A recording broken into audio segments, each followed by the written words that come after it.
Guys, ठीक है। आज अपन बात करेंगे नए चैप्टर का, ठीक है, जिसका नाम है ऊर्जा यानी कि एनर्जी।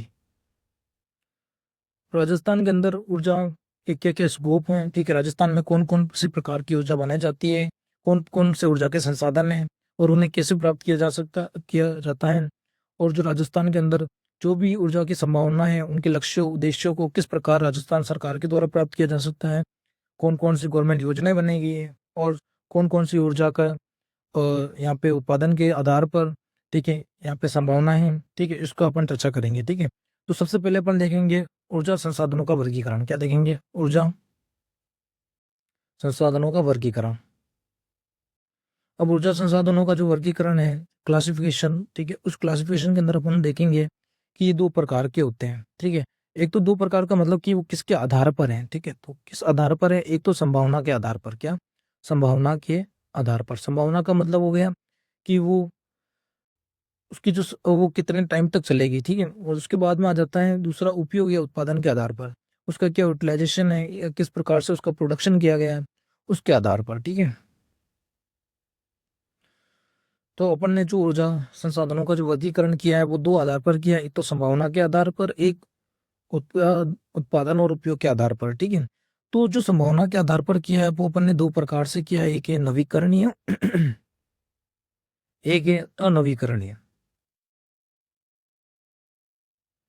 तो ऐसे ऊर्जा संसाधन जिनको पुनः प्राप्त किया जा सकता है या पुनः बनाया जा सकता है वो क्या कहलाते हैं? नवीकरणीय कहलाते हैं।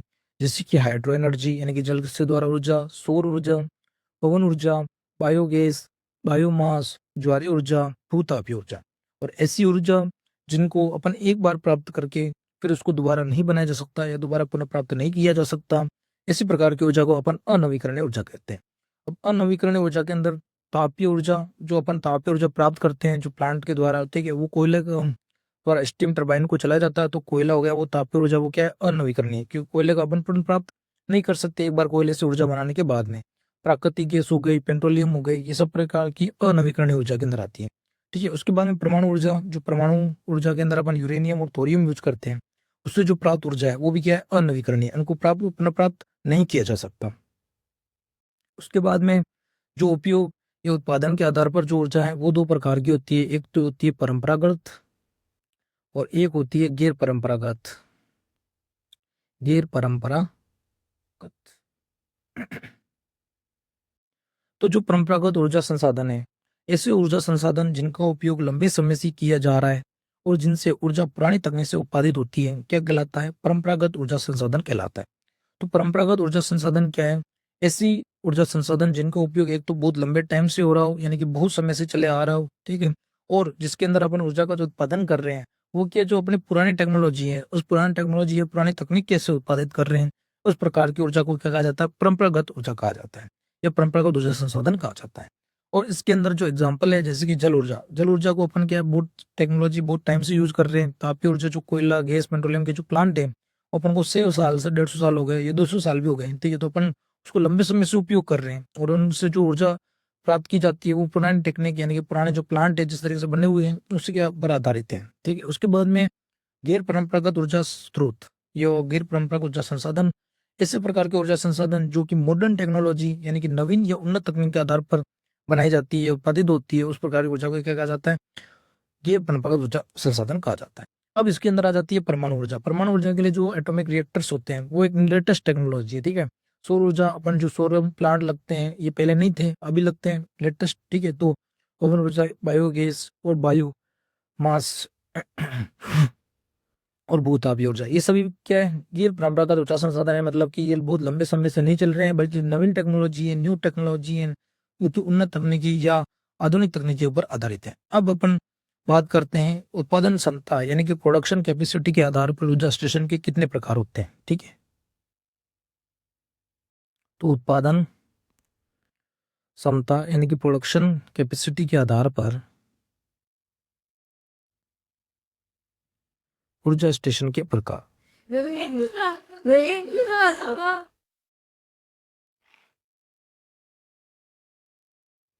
तो प्रोडक्शन कैपेसिटी के आधार पर ऊर्जा संसाधन जो स्टेशन है, उस ऊर्जा स्टेशन के तीन प्रकार होते हैं। कितने प्रकार होते हैं? तीन प्रकार होते हैं। एक तो होता है सुपर स्टेशन। क्या होता है? Super station. दूसरा होता है वो होता है super critical station,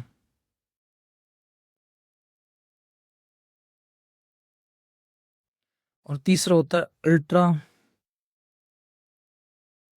mega power project. इसको बोला जाता है UMPP। ठीक है। तो जो पहला है सुपर स्टेशन, वो क्या कहता है कि अगर किसी स्टेशन पर, उस स्टेशन के ऊपर जितनी भी यूनिट्स हैं, ठीक है, मतलब उस स्टेशन पर जितनी भी यूनिट्स हैं, ठीक है, वो यूनिट अगर सबका मिलाकर टोटल है, वो टोटल क्या होता है 1000 मेगावाट से अधिक होता है, तो उस ऊर्जा उत्पादन वाले स्टेशन को क्या कहा जाता है? सुपर स्टेशन कहा जाता है। सुपर स्टेशन में याद रखना है कि अपन उस पूरे स्टेशन की बात कर रहे हैं, ना कि एक इंडिविजुअल यूनिट की बात कर रहे हैं। ठीक है। तो ऐसा स्टेशन जिसके अंदर जितनी भी यूनिट्स हैं, उस यूनिट्स का जो टोटल ऊर्जा उत्पादन है, वो टोटल ऊर्जा उत्पादन किससे ऊपर आता है? 1000 मेगावाट से अधिक आता है। वो स्टेशन क्या कहलाता है? सुपर स्टेशन कहलाता है। ठीक है। उसके बाद में सुपर क्रिटिकल स्टेशन। तो सुपर क्रिटिकल स्टेशन में क्या होता है कि मान लो एक स्टेशन है, उस स्टेशन पर 3-4 यूनिट लगी है, उस 3-4 यूनिट में से एक जो यूनिट है, वो यूनिट क्या है, उसकी जो प्रोडक्शन कैपेसिटी है, ठीक है, उत्पादन क्षमता, वो 500 मेगावाट से अधिक है। किसी भी एक इकाई की, अगर स्टेशन पर किसी भी एक इकाई की यानी एक यूनिट की अगर उसकी प्रोडक्शन कैपेसिटी 500 यूनिट से ज्यादा है, 500 मेगावाट से ज्यादा है, तो वो क्या कहलाता है? क्रिटिकल स्टेशन कहलाता है। क्या कहलाता है? Critical station. और सुपर क्रिटिकल कह रहे हैं मतलब कि उसमें 1000 से भी अधिक होना चाहिए, प्लस वो 500 से भी अधिक होना चाहिए, तो इस प्रकार का स्टेशन सुपर क्रिटिकल स्टेशन कहलाता है। सुपर स्टेशन की परिभाषा लिखो।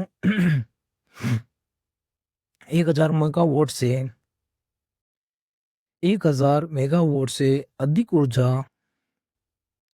उत्पादन वाला स्टेशन, उत्पादन वाला स्टेशन। तो 1000 मेगावाट है, उस 1000 मेगावाट से अधिक ऊर्जा उत्पादन वाला स्टेशन वो क्या कहलाता है? सुपर स्टेशन कहलाता है। उसके बाद में है सुपर क्रिटिकल स्टेशन। तो इसके अंदर क्या होता है? तो 500 मेगावाट, 500 मेगावाट से अधिक ऊर्जा उत्पादन वाली इकाई। तो अपने को याद रखना, इसमें अपन बोल रहे हैं ना, इसमें जब बात कर रहे हैं तो वो पूरे प्लांट की बात कर रहे हैं, तो प्लांट की जो ओवरऑल ऊर्जा उत्पादन है वो क्या है? इसके अंदर 1000 मेगावाट से अधिक है, उसको क्या बोला जाता है? सुपर स्टेशन बोला जाता है। जबकि क्रिटिकल स्टेशन उसको बोला जाता है जिसमें 500 मेगावाट से अधिक ऊर्जा उत्पादन वाली एक यूनिट होती है। अब आता है तीसरा, जिसका नाम है ultra mega power project, UMPP। इसमें क्या होता है? इसमें होता है 4000 मेगावाट से अधिक ऊर्जा उत्पादन वाला स्टेशन। मतलब कि इसमें भी बात कर रहे हैं, वो ओवरऑल बात कर रहे हैं, तो ओवरऑल जितने भी स्टेशन पर जितनी यूनिट लगी हो, उन सारी यूनिट्स का अगर टोटल 4000 मेगावाट से अधिक आता है ऊर्जा का उत्पादन, तो वो स्टेशन क्या कहलाता है? अल्ट्रा मेगा पावर प्रोजेक्ट कहलाता है, UMPP। तो अपन बात करें उत्पादन क्षमता के आधार पर, तो उत्पादन क्षमता के आधार पर ऊर्जा स्टेशन के 3 प्रकार होते हैं। पहला होता है सुपर स्टेशन, दूसरा होता है सुपर क्रिटिकल स्टेशन, तीसरा होता है ultra mega power project. Super station होता है इसके अंदर 1000 मेगावाट से अधिक ऊर्जा वाला उत्पादन, जितनी भी यूनिट्स होती है उन सबका टोटल 1000 से अधिक होता है मेगावाट से, तो वो क्या कहलाता है? सुपर स्टेशन कहलाता है। जबकि सुपर क्रिटिकल स्टेशन में एक यूनिट पर क्या होती है? 500 मेगावाट से अधिक ऊर्जा उत्पादन होती है, तो इस प्रकार की इकाई को सुपर क्रिटिकल स्टेशन कहा जाता है। उसके बाद में ultra mega power project, UMPP। इसमें क्या होता है? इसमें 4000 मेगावाट से अधिक ऊर्जा उत्पादन करने वाला स्टेशन क्या कहलाता है? अल्ट्रा मेगा पावर प्रोजेक्ट, यानी कि UMPP कहलाता है। अब अपन बात करेंगे राजस्थान के अंदर प्रमुख ऊर्जा प्रोजेक्ट कौन कौन से हैं। उस राजस्थान के प्रमुख ऊर्जा प्रोजेक्ट में राजस्थान में ऊर्जा के लिए कौन कौन सी परियोजनाएं, कौन कौन सी परियोजनाएं परंपरागत ऊर्जा स्रोत के लिए हैं, और कौन कौन सी जो परियोजनाएं हैं ऊर्जा की, वो गैर परंपरागत के लिए हैं। पहले अपन पढ़ेंगे परंपरागत ऊर्जा, जिसके अंदर क्या आती है? एक तो पढ़ेंगे अपन पहले जलीय ऊर्जा, फिर पढ़ेंगे तापीय ऊर्जा। तो फर्स्ट रीडिंग परंपरागत ऊर्जा।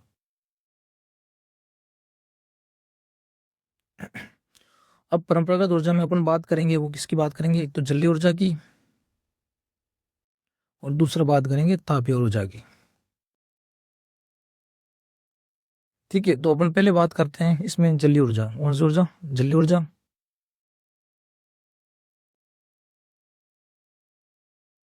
अब जलीय ऊर्जा में भी तीन प्रकार की परियोजनाएं चलाई जाती है राजस्थान में, ठीक है। एक तो जो क्या हो गया, पूरा का पूरा कंट्रोल किसका है, राज्य सरकार का है, ठीक है। मतलब उसमें इन्वेस्टमेंट और आउटपुट दोनों किसको मिलेगा, राज्य सरकार का। फिर है दूसरा है जिसमें क्या है, राज्य राज्य दो राज्य सरकारों के बीच में म्यूचुअल है, उसमें जो म्यूचुअल इन्वेस्टमेंट के द्वारा और म्यूचुअल प्रॉफिट के द्वारा, ठीक है, परियोजना चलती है, वो राज्य राज्य की है। और तीसरा है राज्य और केंद्र के बीच, जिसमें केंद्र भी पैसा लगाता है, ठीक है। ऐसी इन्वेस्टमेंट वाली योजना क्या कहलाती है, राज्य केंद्र। पहला तो है राज्य सरकार से जो चल तो स्वचालित योजनाएं, और दूसरा है राज्य राज्य के द्वारा चालित योजनाएं, और तीसरा है राज्य केंद्र के द्वारा चलित योजनाएं, ठीक है। तो पहले अपन पढ़ेंगे जो इसके अंदर राज्य सरकार की चली योजनाएं, ठीक है। तो राज्य सरकार की जलीय ऊर्जा योजनाएं, ठीक है। तो उसमें पहला है, एक तो है जाखम। कौन सा है, जाखम। तो जाखम लघु जल विद्युत परियोजना है, ठीक है। जाखम लघु विद्युत जल परियोजना, ये कहाँ है, ये प्रतापगढ़ में। कहाँ है, प्रतापगढ़। तो अपने को पूछे कि जाखम लघु विद्युत जल परियोजना ये कहाँ है, प्रतापगढ़ में है। तो इसको याद रखें कि ट्रिक क्या है, कि जिसके शरीर पर जख्म लगते हैं, तो किसके शरीर पर जख्म लगते हैं, तो प्रतापी आदमी होता है, उस प्रतापी आदमी के शरीर पे क्या लगते हैं, जख्म। अब वो बताओ, एक नॉर्मल कोई किसान हो उस पर जख्म लग जाए तो वो तो सहन नहीं कर पाएगा, लेकिन जो प्रतापी आदमी होगा, वीर आदमी होगा प्रतापी, उसको कितने ही जख्म लगते रहते हैं। जख्म लघु विद्युत जल परियोजना है, ये कहाँ पर है, प्रतापगढ़ के अंदर है। कहाँ पर है, प्रतापगढ़ के अंदर है। तो जाखम लघु विद्युत जल परियोजना ये कहाँ पर है, प्रतापगढ़ में। इसकी जो प्रोडक्शन कैपेसिटी है, उत्पादन क्षमता, वो कितनी है, तो 5.4 मेगावाट, ये इसकी क्या है, प्रोडक्शन कैपेसिटी है। उसके बाद में अपन दूसरा बात करते हैं वो है अनास जल विद्युत परियोजना। कौन सी है, अनास जल विद्युत परियोजना, ये कहाँ है, ये बांसवाड़ा में। कहाँ पे है, बांसवाड़ा में। और इसकी जो प्रोडक्शन कैपेसिटी है वो कितनी है, वो है 40 मेगावाट। कितनी, 40 मेगावाट। तीसरी जो है वो कौन सी है, वो है इंदिरा गांधी लघु जल विद्युत परियोजना। ये कहाँ से कहाँ तक है, तो ये गंगानगर से है, गंगानगर और बीकानेर। इसकी जो प्रोडक्शन कैपेसिटी है वो है 23.85 मेगावाट, ठीक है। तो अपने को पूछा जाए तो राज्य सरकार की कौन कौन सी जलीय ऊर्जा है, तो राज्य सरकार की एक तो जलीय ऊर्जा है जाखम लघु जल विद्युत परियोजना, ये अपने राजस्थान गवर्नमेंट के द्वारा है, ठीक है। ये प्रतापगढ़ के अंदर है, और इसकी जो प्रोडक्शन कैपेसिटी है वो 5.4 मेगावाट है। दूसरी है जो अनास जल विद्युत परियोजना है, इसकी ये जो है ये कहाँ स्थापित है, ये अनास जल विद्युत परियोजना है, ये बांसवाड़ा के अंदर स्थित है। और इसकी जो उत्पादन क्षमता यानी कि प्रोडक्शन कैपेसिटी है वो 140 मेगावाट है। उसके बाद में इंदिरा गांधी लघु जल विद्युत परियोजना, ये है, ये गंगानगर बीकानेर के अंदर है, जिसकी प्रोडक्शन कैपेसिटी कितनी है, 23.85 मेगावाट है। अब अपन बात करेंगे दूसरे टाइप की परियोजनाएं, सेकेंड टाइप की, जो कि क्या है, राज्य राज्य सरकार के बीच की है। क्या है, राज्य राज्य सरकार की जल विद्युत परियोजना है। अब इसकी बात करेंगे अपन, ठीक है। तो ये बात करेंगे तो उसमें सबसे पहली परियोजना की बात करेंगे जिसका नाम है भाखड़ा नागल जल विद्युत परियोजना। कौन सी, भाखड़ा नागल जल विद्युत परियोजना। और ये जो है ये कौन कौन से सहयोग के यानी किस किस के कंट्रीब्यूशन से बनाई है, तो ये इन्वेस्टमेंट इसमें है वो राजस्थान का है, पंजाब का है, हरियाणा का है। तो अपने को पूछा जाए भाखड़ा नागल जल विद्युत परियोजना में किन कौन कौन से राज्यों का सहयोग है, ये कौन कौन से इन्वेस्टमेंट किया है, तो राजस्थान, पंजाब, हरियाणा। और जिसकी जो इसकी उत्पादन क्षमता है वो कितनी है, तो इसकी उत्पादन क्षमता है 1493 यानी कि 1493 मेगावाट, ठीक है। और इसमें राजस्थान की हिस्सेदारी कितनी है, ये अपने को थोड़ा इंपॉर्टेंट है, याद रखना है कि जो भाखड़ा नागल जल विद्युत परियोजना है इसमें जो राजस्थान की हिस्सेदारी है वो राजस्थान की हिस्सेदारी 15.2% है। तो इसका अगर अपन निकालें 1493 का यानी कि 1493 का 15.2% निकाले तो ये आता है 227 यानी कि 200 मेगावाट है। कितना है? 227 मेगावाट। तो अपन पहले लिखेंगे सबसे पहले भाखड़ा भाखड़ा नागल जल विद्युत परियोजना। तो भाखड़ा नागल जल विद्युत परियोजना है वो किस किस के सहयोग के द्वारा है? तो इसमें जो इन्वेस्टमेंट हुआ है वो एक तो राजस्थान का, क्योंकि राजस्थान तो होगा ही, क्योंकि अपन बात किसकी कर रहे हैं? राजस्थान की योजना की लगभग। तो राजस्थान, दूसरा है पंजाब और तीसरा है हरियाणा। ठीक है, ये इन तीनों का सहयोग है। फिर इसके बाद में इसकी जो उत्पादन क्षमता यानी कि प्रोडक्शन कैपेसिटी वो पूछा जाए तो ये है 1493 मेगावाट। उसके बाद में इसमें पूछा जाए इसमें अंदर राजस्थान की कितनी हिस्सेदारी है? तो राजस्थान की मतलब कि राजस्थान को कितना मिलेगा इसमें से आउटपुट? तो राजस्थान की जो हिस्सेदारी है वो है कितनी? 15.2%, जिसको अपन लेके तो ये आता है 227 मेगावाट। कितना आता है? 227 मेगावाट। तो अपने को याद रखना है जो भाखड़ा नागल जल विद्युत परियोजना है उसमें सहयोग है राजस्थान, पंजाब, हरियाणा। उत्पादन क्षमता है 1493 यानी 1493 मेगावाट। और राजस्थान की जो हिस्सेदारी है वो है 15.2% यानी कि 227 मेगावाट। अब दूसरी जो परियोजना है उसका नाम है व्यास जल विद्युत परियोजना। इसके अंदर जो सहयोग हुआ है, ठीक है, वो कौन सा है? राजस्थान और पंजाब। तो अपने को याद रखना है जो व्यास जल विद्युत परियोजना है वो व्यास जल विद्युत परियोजना में किस किस का सहयोग है? तो उसमें राजस्थान और पंजाब का सहयोग है। और जो राजस्थान की जो हिस्सेदारी है वो राजस्थान की हिस्सेदारी इसमें कितनी है?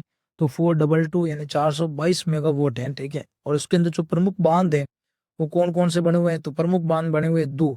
एक तक का नाम है पोंग बांध, दूसरे का नाम है पंडो बांध। तो पोंग बांध और पंडो बांध दोनों कहाँ पर है? तो पोंग और पंडो दोनों हिमाचल प्रदेश के अंदर है। कहाँ पर है? हिमाचल प्रदेश के अंदर है।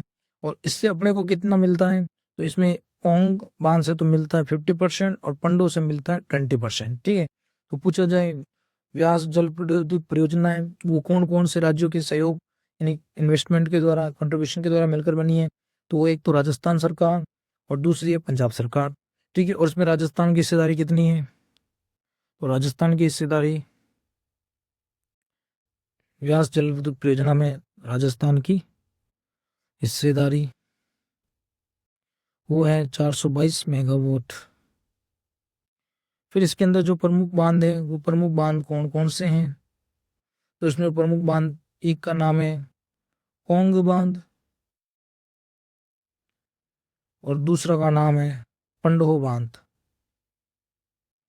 और दोनों जो पोंग और पंडो है वो दोनों कहाँ है? हिमाचल प्रदेश के अंदर है। और इससे होता है 50% और इससे होता है 20%। ठीक है, तो अपने को पूछा जाए कि व्यास जल विद्युत परियोजना इसके अंदर किस किस का सहयोग है? तो इसमें राजस्थान गवर्नमेंट और पंजाब गवर्नमेंट दोनों का सहयोग है। और राजस्थान की जो हिस्सेदारी है वो 422 मेगावाट है। और प्रमुख बांध है पोंग बांध और पंडो बांध, जो दोनों कहाँ स्थित है? हिमाचल प्रदेश के अंदर स्थित है। और पोंग बांध से मिलता है 50% और पंडो बांध से मिलता है 20%। ठीक है, अब तीसरी जो परियोजना है वो कौन सी है? तो माही बजाज सागर जल विद्युत परियोजना। कौन सी है? तो माही बजाज सागर जल विद्युत परियोजना। ठीक है, इसके अंदर किस किस का सहयोग है? तो इसके अंदर जो सहयोग है वो राजस्थान का है और दूसरा है गुजरात गवर्नमेंट का। ठीक है, तो इसके अंदर जो इन्वेस्टमेंट है एक तो राजस्थान गवर्नमेंट की है, दूसरी है गुजरात की। अब जो इन्वेस्टमेंट है तो राजस्थान ने 45% इन्वेस्टमेंट की है। तो बताओ गुजरात ने कितनी की होगी? तो 100 में से 45 घटाया तो 55। तो इसमें जो राजस्थान और गुजरात का जो सहयोग है वो 45-55 है। क्या है? 45-55। वो पूछा जाए माई बजाज सागर जल विद्युत परियोजना है, इसके अंदर जो सहयोग है, ठीक है, इन्वेस्टमेंट, वो राजस्थान गवर्नमेंट का और गुजरात गवर्नमेंट का कितना कितना है? तो 45-55 है। और इस परियोजना को दो चरणों में निर्मित किया गया है। एक तो है प्रथम चरण जो कि 1986 के अंदर है, द्वितीय चरण जो कि 1989 के अंदर है। प्रथम चरण के अंदर जो उत्पादित ऊर्जा है वो उसके अंदर 2 यूनिट लगी है 25 मेगावाट की। 2 यूनिट अगर 25 मेगावाट की है तो टोटल कितनी हो गई?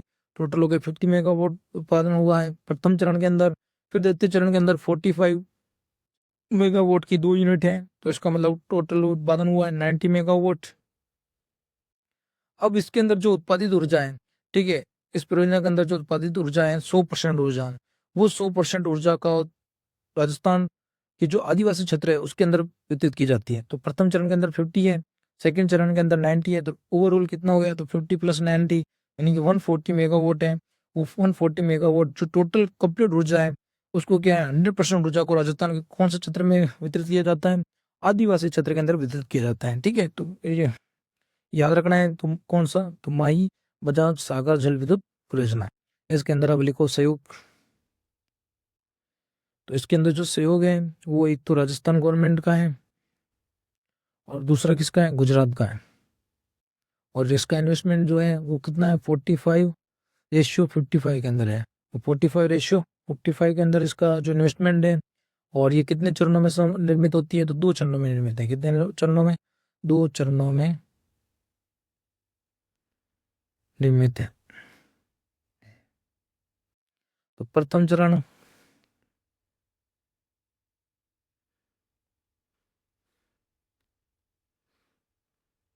और द्वितीय चरण। प्रथम चरण कब हुआ, तो 1986। और जो द्वितीय चरण है वो कब है, 1989। प्रथम चरण के अंदर कितने यूनिट की ए, तो 25 मेगावाट की 2 यूनिट, टोटल कितनी हो गई, तो 40 मेगावाट। और एस के से 45 मेगावाट की कितनी यूनिट, 2 यूनिट, तो कितने हो गए, 90 मेगावाट। ठीक है, और ओवरऑल देखें तो टोटल कितने हो गया, तो 90 + 50 बराबर 140 मेगावाट। अब जो ये 140 मेगावाट है, ठीक है, ये पूरी की जो पूरी ऊर्जा ऊर्जा उत्पादन है वो 100% ऊर्जा उत्पादन कहाँ वितरित की जाती है, आदिवासी क्षेत्रों में वितरित की जाती है। तो इस परियोजना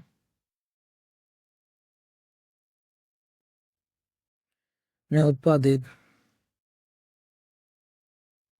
100% ऊर्जा राजस्थान के आदिवासी क्षेत्र में वितरित की जाती है। ठीक है, उसके बाद में अपन देखेंगे नेक्स्ट, इसका क्या नाम है, जिसका नाम है चंबल जल विद्युत परियोजना। चौथा नंबर, चंबल जल विद्युत परियोजना। और जो चंबल जल विद्युत परियोजना है, ठीक है, इसके अंदर जो लाभान्वित जिले, लाभान्वित मतलब प्रॉफिटेबल किसको है और किसने इन्वेस्टमेंट किया है, तो इसके अंदर राजस्थान और मध्य प्रदेश की जो सरकार है, गवर्नमेंट, इन दोनों ने क्या किया, इन्वेस्टमेंट किया। और 50-50 इन्वेस्टमेंट किया है। कैसा किया, 50-50 इन्वेस्टमेंट किया है, और इन्हीं को वापस प्रॉफिट मिलता है राजस्थान और मध्य प्रदेश को ही। ठीक है, और ये जो परियोजना है इसमें टोटल कितने बांधों का निर्माण किया गया है, तो इसके अंदर 3 बांधों का निर्माण किया गया है। कितना बांधों का निर्माण किया गया, 3 बांधों का निर्माण किया गया, जिसके अंदर जो ओवरऑल एनर्जी यूनिट है, ठीक है, तो ओवरऑल एनर्जी जो कुल उत्पादन है वो 386 यानी 386 मेगावाट का जल विद्युत उत्पादन होता है टोटल। जिसके अंदर जो प्रथम चरण है, वो प्रथम चरण में जो बांध बनता है उसका नाम है गांधी सागर बांध। ठीक है, और जो द्वितीय चरण में बनता है वो है राणा प्रताप सागर। और जो तीसरा बांध है जो तृतीय चरण में, ठीक है, वो कौन सा है, तो वो तीसरा बांध है और जवाहर सागर। ठीक है, तो उसके अंदर जो प्रथम जो बांध है उसका नाम क्या है, तो प्रथम बांध का नाम है एक तो, ठीक है, जिसका नाम है गांधी सागर। और जो द्वितीय है उसका नाम है राणा प्रताप सागर। और जो तृतीय बांध है उसका नाम है जवाहर सागर। ठीक है, अब प्रथम वाला जो गांधी सागर वाला है, ठीक है, इसके अंदर क्या है, तो अपने को याद रखना है। ठीक है, एक तो याद रखना है 23, एक याद रखना है 33, और एक याद रखना है 43। ठीक है, तो अपन जो सबसे ज्यादा बड़ी है, ठीक है, तो सबसे ज्यादा बड़ी कौन सी है, ठीक है, और एक याद रखना है अपने को 3, 4 और 5। क्या याद रखना, 3, 4 और 5। ठीक है, और एक याद रखना है 23, 33 और 43। ठीक है, तो 23 को अपन किससे गुणा करेंगे, 3 से गुणा करेंगे, तो कितना आ गया, 99। ठीक है, और जो 43 है इसको अपन किससे गुणा करेंगे, 4 से गुणा करेंगे। ठीक है, और जो सबसे छोटा है उसको किससे गुणा करेंगे, 5 से गुणा करेंगे। ठीक है, तो अपने को याद रखना है कि जो अपने को एक तो 3 वैल्यू लेनी, एक तो 23 और एक 33 और एक 43। ठीक है, और अपने को गिनती वाले 3, 4 और 5 लेना है। ठीक है, तो 5 है उसको तो अपन मल्टीप्लाई करेंगे जो सबसे छोटी यूनिट है, सबसे छोटी कौन सी है 23, और जो सबसे बड़ी यूनिट है उससे क्या करेंगे अपन मिडिल वाले से करेंगे, ठीक है। और जो मिडिल वाली है उसको तो मिडिल वाली वैल्यू सबसे छोटी वाली वैल्यू से करेंगे, ठीक है। तो ये जो वैल्यू आएगी वो कितनी आ जाएगी, ये 172 आ जाएगी, ठीक है। और ये आ जाएगी 150 115 115, ठीक है। तो अपन इसकी बात करते हैं चंबल जल विद्युत परियोजना, ठीक है। चंबल जल विद्युत परियोजना। तो चंबल जल विद्युत परियोजना के अंदर जो लाभान्वित राज्य है, वो लाभान्वित राज्य कौन सा, एक तो राजस्थान और दूसरा क्या एमपी, दोनों का कितना योग्य कंट्रीब्यूशन है, तो इन्वेस्टमेंट है 50-50, कितनी है 50-50। अब इसके अंदर जो कुल उत्पादन होता है 3 बांधों के द्वारा, वो 3 बांधों द्वारा कुल उत्पादन वो कितना होता है 386 मेगावाट होता है, कितना होता है 386 मेगावाट। तो इसके अंदर कौन कौन से 3, तो प्रथम है, प्रथम चरण, फर्स्ट चरण में जो बांध है, ठीक है, वो कौन सा है गांधी साहब, कौन सा है गांधी साहब।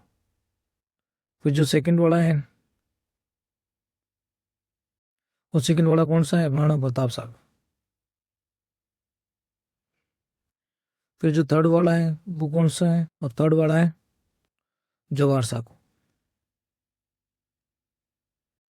जो प्रथम है वो कौन सा है, वो है गांधी सागर। और जो सेकंड है वो कौन सा है राणा प्रताप सागर। और जो थर्ड है वो कौन सा है जवाहर सागर। तो इसके अंदर जो है वो कितनी है यूनिट है, वो 5 × 23। और इसके अंदर कितनी है 4 × 43। और इसके अंदर कितनी है 3 × 33। तो ये आ जाएगी 115 मेगावाट, ये आ जाएगा 172 मेगावाट, और ये आ जाएगा 99 मेगावाट। तो इसका जो टोटल करेंगे तो वो कितना आ जाएगा थ्रू 386 मेगावाट। तो अपने को पूछा जाए 3 चरणों के अंदर कुल उत्पादन कितना होता है, तो 386 होता है किसके अंदर, चंबल जल विद्युत परियोजना के अंदर। चंबल जल विद्युत परियोजना है, इस चंबल जल विद्युत परियोजना के अंदर जो तीनों चरणों से जो कुल उत्पादन होता है वो 386 मेगावाट होता है। और जिसको अपन क्या करते हैं जो वितरण करते हैं, अब वितरण अपन ने बोला था 50-50 करेंगे, तो 50-50 करेंगे तो राजस्थान के पास कितना आएगा, तो इसका आधा राजस्थान के पास आएगा यानी 193 मेगावाट। और ऐसे कैसे जो मध्य प्रदेश के पास गवर्नमेंट है उसके पास कितना आएगा, उसके पास भी आएगा 193 मेगावाट, ठीक है। उसके बाद अपन बात करते हैं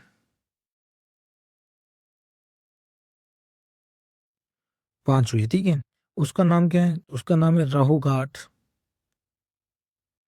परियोजना।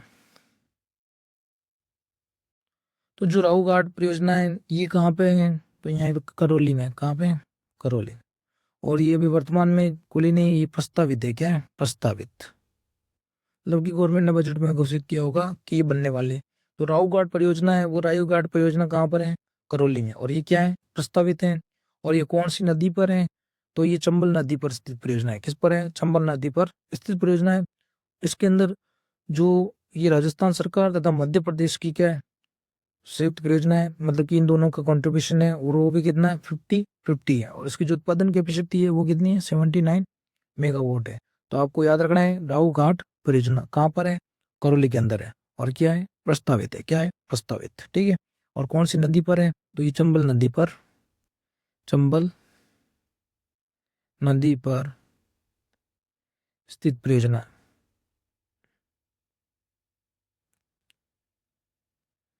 पूछा जाए राहु घाट परियोजना किस नदी पर स्थित है, तो राहु घाट जो परियोजना है वो चंबल नदी पर स्थित है। किस पर स्थित है चंबल नदी पर। राहु घाट परियोजना किस नदी पर स्थित है, तो राहु घाट परियोजना है वो राहु घाट परियोजना चंबल नदी पर स्थित परियोजना है। और राहु घाट परियोजना है ये कौन से जिले में है, तो ये करौली जिले में और प्रस्तावित है। तो राहु घाट परियोजना करौली में प्रस्तावित है, चंबल नदी पर स्थित परियोजना है, ठीक है। इसके अंदर किस किस का कॉन्ट्रीब्यूशन है, एक तो राजस्थान का है और एक एमपी का है, ठीक है। और संयुक्त परियोजना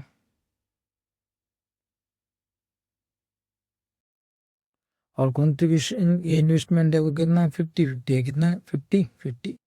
अब इसके अंदर जो उत्पादन क्षमता है वो कितनी है, तो राव घाट के अंदर जो उत्पादन क्षमता है वो है 79 मेगावाट, ठीक है। अब हम बात करेंगे तीसरा,